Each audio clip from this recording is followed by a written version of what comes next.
Hello mga mamis, dahil nagkikrave ako ngayon ng puto na may tsokolate at ito ang gusto kong lutuin ngayon. Kaya tara, samahan niyo ako mamaya sa aking pagluluto. At dahil may work pa ako ngayon, kaya mamaya na lang sa pag-uwi ko ako magluluto nito. At after 8 hours ng aking pagtatrabaho, ito na nga, namamalingki ulit ako. At ito ang napili kong bilhin. Kasi ito ang gusto kong lutuin ngayon. Ay, puto at ang ating tsokolate. Kaya naman, bumili ako ng malagkit na 1 kilo. O, tingnan nyo.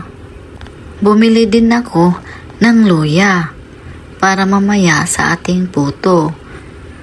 May asin din na 1 kutsarita. At saka asukal na 2 kutsara. At para masarap ang aking lulutuin ngayong puto, nilalagyan ko naman ito ngayon ng red rice. Ayan o. At nagpakayo din ako ng niyog sa palengke. At ito na nga.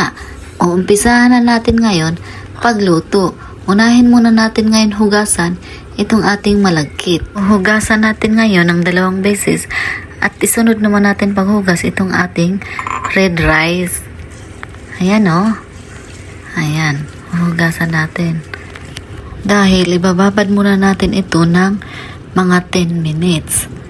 Ayan, para lumambot siya. At dito naman, maghahanda tayo ng 3 cups ng tubig. At ilagay natin ang ating niyog para sa una nating gagawing gata. Ayan. Sa unang gawin nating gata, 3 lang ang tubig nito.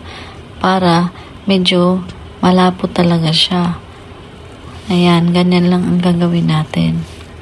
At pipigain natin ng mabuti para itong ating mga gata ay talagang makuha natin. At ito ang natira, isasaanin natin. Ayan, salaan ba? Ayan.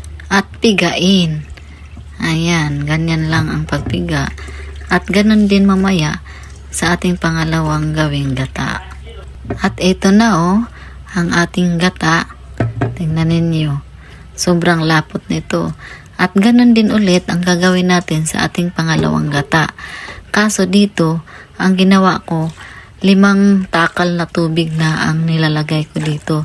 Para lahat na ng parang gata ng itong nyug na ito ay makukuha natin talaga. Lahat ng katas nitong ating nyug. Ayan. Kaya naman ako, hindi ko ito pinapipiga doon sa palengke. Pagkatapos na nating pagpiga ng ating niyog, ito na. Uumpisahan na natin ngayon ang ating pagluluto.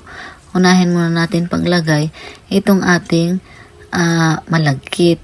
Kasi doon natin malalaman kung ilan takal ang ating gata na ilalagay dito. At ito lang pala ang aking sukatan ha. Itong aking mga kamay. Ayan, dito ko lang ito sinusukat itong ating sabaw ng gata kung ilan. Ayan, sinusukat ko siya. Yan lang ang sukatan ko para ito ay maluto. Hanggang dito lang siya yan Ayan, ganun lang. Pag okay na, ilagay na natin itong ating asin. At pagkatapos, ilagay din natin itong ating asukal. At pagkatapos, ilagay na rin natin itong ating babalatan ngayong luya. Ayan, ilagay natin dyan. Kasi ito yung ating pampabango at pampawala ng umay nitong ating gagawing puto. Ayan, sobrang bango na ito mamaya. Ayan, masarap siya na mabango. Amoy luya ba? Kaya pampawala ito ng umay. Ayan, tinitikman ko kung ang lasa niya ay matamis-tamis na maalat. Ayan, okay na siya. Ayan, kaya sisindihan na natin ang ating apoy sa mahina munang apoy lamang.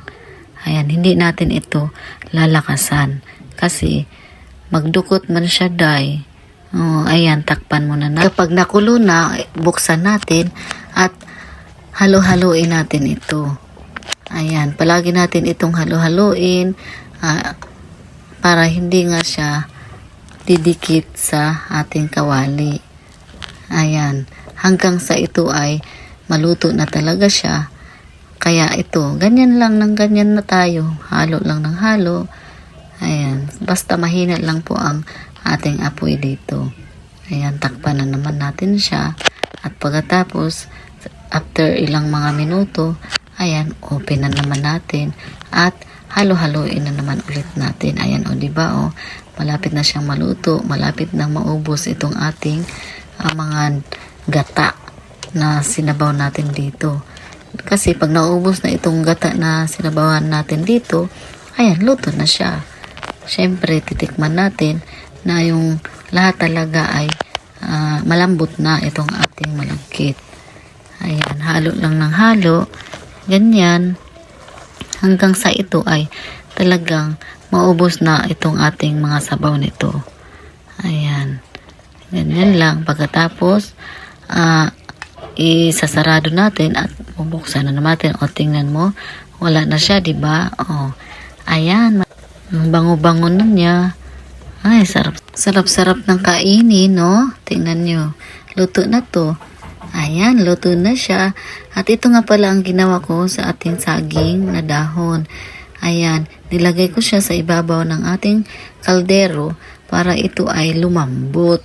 Ayan, kasi mamaya, dito natin ilagay itong ating luto ng puto. Ayan. O, ayan, tingnan nyo. Lumambot na siya, diba? O, ayan.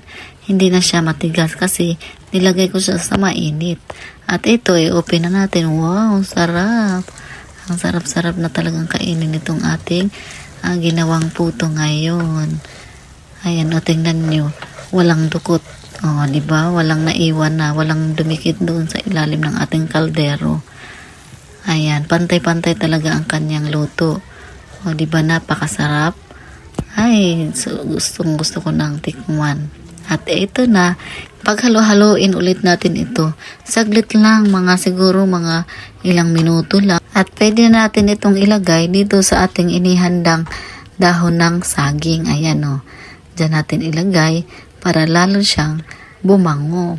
Ayan, o, diba? At ito din yung sekreto, kaya dahon ng saging ang nilagay natin para hindi siya didikit. At syempre, dahil luto na itong ating puto, isunod naman natin ngayon itong ating partner ng puto, itong tsokolate. Pakulo tayo ng 3 takal na tubig. Ayan, at ilagay natin ito, ating tableya. Ayan o, tableya din ba ang tawag sa Tagalog? Kasi sa Bisaya, tableya. Ayan, ilalagyan ko. At pinaghalo-halo natin hanggang sa matunaw na ito lahat. Ayan. At lalagyan din natin ito ng kaunting gata. Ayan, nagtira talaga ako ng gata para ilagay natin dito para sobrang lapot talaga ang dating nitong ating tsokolate na gagawin. Ayan. Tapos pakukuluin lang natin ito hanggang sa ito ay lalapot na siya. Tingnan nyo mamaya mga mamis, lalapot na ito at ang sarap-sarap pa nito kasi meron pa akong ilalagay dito na nagpapasarap talaga dito. Ito ang ating kokwa. Ayan, bahala na kayo kung anong bibilhin yung brand na kokwa. Basta lagyan nyo. At nasa sa inyo na kung ilang kutsara ang ilalagay nyong kokwa. Ayan, kung gusto nyo sobrang sarap pa o kulang pa sa panimpla ninyo, dagdagan nyo pa ng kokwa. Ayan, basta ito ang nagpapasarap talaga nitong ating niluluto ngayong tsokolate. Ayan, itong ating tableya na may kokwa. Ayan, o, diba? Sobrang sarap na. O, hayaan natin itong pakuluan lang ng pakuluan hanggang sa ito ay lalapot ng lalapot din. Kasi habang kumukulo siya, ito naman ay lumalapot lalo. Ayan, o, diba? Ang sarap-sarap na. O, malapit na itong maluto. Ayan, hintayin na lang natin ito saglit. Mga ilang minuto lang ito ay luto na. At ito na nga, nilalagyan ko na ito ngayon ng asukal. Ayan. Kung gusto ninyong matamis, damihan nyo ng asukal. At kung hindi naman masyadong tamis ang gusto ninyo, o di, kuntian nyo lang ng asukal. Ganun nyo lang yun kadali, mga mamis. O, diba? O, diba? O, tingnan nyo. Super lapot na siya. Ayan, o. Wow, sarap-sarap na. Gustong-gusto ko na itong tikman na may puto. Ayan. Ilalagay ko ito sa taas ng ating puto. Okay na nga siya. At ito na siya. Ang sarap-sarap na. Gustong-gusto ko nang ilagay sa ating puto at kakainin na natin. Ito na. At ito na nga, tikman na natin ngayon. Ako ng kaunting malagkit dito sa ating platito at lalagyan ko sa itaas ng cocoa or chocolate. Ayan, napakasarap nito guys. Mga mamis, naku, tikman nyo at sigurado na naman akong magustuhan ito ng mga anak ninyo. Kaya tara na, kain muna tayo. Ayan, tikman natin. At sana magustuhan niyo na naman itong aking niluluto ngayong puto and chocolate. Dahil sobrang sarap po talaga, o diba? Sarap na sarap ako nito. At nakukuha ko na rin itong pagkikrave ng puto at saka chocolate. O, ayan. Tara na. Thank you for watching guys. God bless everyone. Bye.